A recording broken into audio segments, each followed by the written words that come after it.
I've made quite a few videos for YouTube now, and by and large they've had some element of humour in them. This one doesn't. Please don't watch this one to the end waiting for the funny punchline, because there's not going to be one. Now, there are people who claim that it's a false rumour, a conspiracy, a deception, that the Nazis during World War II tried to exterminate large numbers, in fact did exterminate large numbers of people in extermination camps. I have no respect for these people. What they are denying is so very easy to refute if it's actually untrue. If indeed it's false that the Nazis killed very large numbers of people, then all you'd have to do to refute that is find some of those very large numbers of people still alive. And the Holocaust deniers, as they are known, have had a long time to find these people and yet don't seem to have found them. And I strongly suspect that that is because those people are actually dead.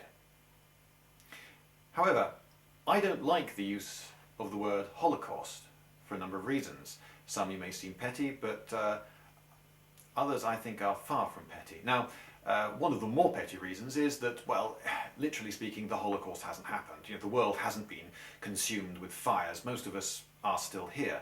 But my Oxford English Dictionary says that the Holocaust, spelled with a capital H, specifically refers to the attempt by the Nazis to wipe out all the Jews in the Third Reich. And yes, that did happen.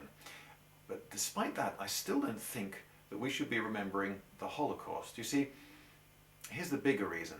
If you ask people, how many people were exterminated in the Third Reich during World War II in death camps, they know the answer. Oh, they'll come quite straightforwardly, they'll come out with the answer straight away. 6 million, they'll say. You ask almost anyone, 6 million. Now you may be thinking, but that's right, isn't it? That's the right number. You may also be uncommonly well informed and might actually know that that's not the right number. No, the Third Reich didn't kill 6 million people. 6 million people, that's so many, isn't it? It's such a vast number that it's rather difficult to believe. Is it possible for any state really to round up 6 million people and kill them? I saw an interview some years ago with some Palestinian youths, and they were saying, oh yeah, well, the Israelis are saying that 6 million were killed during, but they didn't believe it. And actually I have some empathy with that, because it's quite difficult to believe, isn't it? 6 million people, it's such a staggeringly vast number. And, well, it's wrong. You know, the Nazis didn't kill 6 million people in their extermination camps during World War II. That figure's off. It's off by 5 million. And no, I'm not saying that they killed only 1 million, as if the word only could ever be applied to killing 1 million people. No, the Nazis during World War II in their extermination camps killed 11 million people, not 6.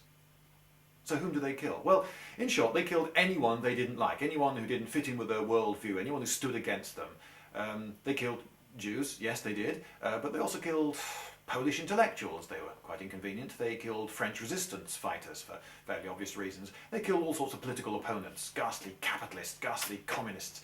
And they killed, who else? Brave Norwegian school teachers who went on strike. Did you know that? Norwegian school teachers went on strike during World War II, refusing to teach Nazi doctrine in schools.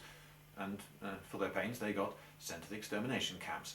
But who else did they kill? They killed all sorts of people they regarded as mental defectives. Oh, you know, people who've been depressed, people who've been in loony bins, single mothers, homosexuals and so forth. Anyone who didn't fit in with their wonderful, pure Aryan world.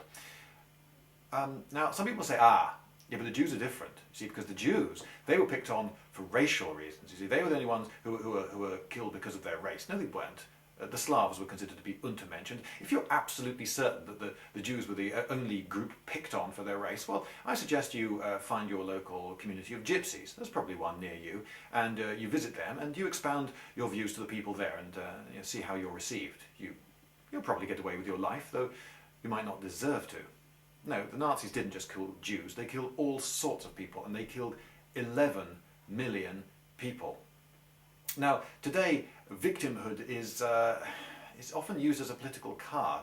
It's, you know, you must believe me, you must sympathise with me, you must behave the way I want you to behave because I'm a victim, or even if I'm not a victim, then my ancestors, they were victims. But you know what?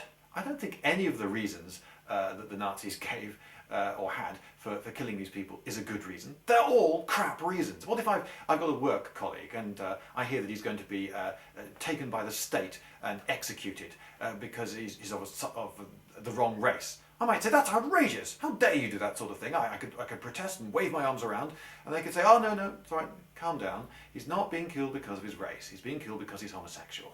What am I supposed to do? Say, oh, well, that's all right then? That's another crap reason for murdering someone. He's a person. He's got work colleagues, he's got friends, he's got brothers, sisters, parents. He's got loads of people who are going to miss him, and the world will be poorer if you live in a state where the state can just decide to kill a sector of society because of some reason it trumps up. All these reasons are crap reasons. None of these reasons outranks the other. You know, the result is the same. The homosexual people ended up dead. The Jews ended up dead. The end result is exactly the same. Dead people. When British troops liberated Belsen, the West got a glimpse of the sheer horror of the Nazi regime. Cameras got in there and took footage of piles of emaciated corpses. And any doubts, as many people did have doubts, even in 1944, a lot of people fighting on the Allied side still had doubts that they were fighting for the right side. Maybe we should be fighting the communists, or whether it was a worthwhile war. I mean, what was the point of the First World War? Whether it was a just war.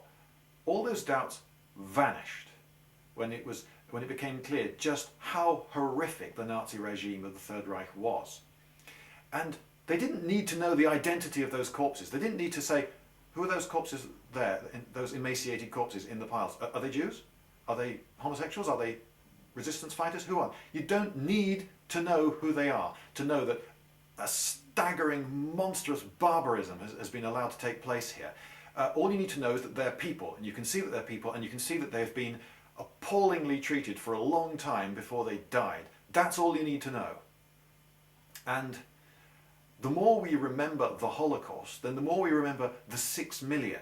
As though the 6 million are somehow more important than the others, or they outrank them, or they're the only ones that matter. The more we remember the 6 million, the more we forget the 11 million. And I think the 5 million deserve better.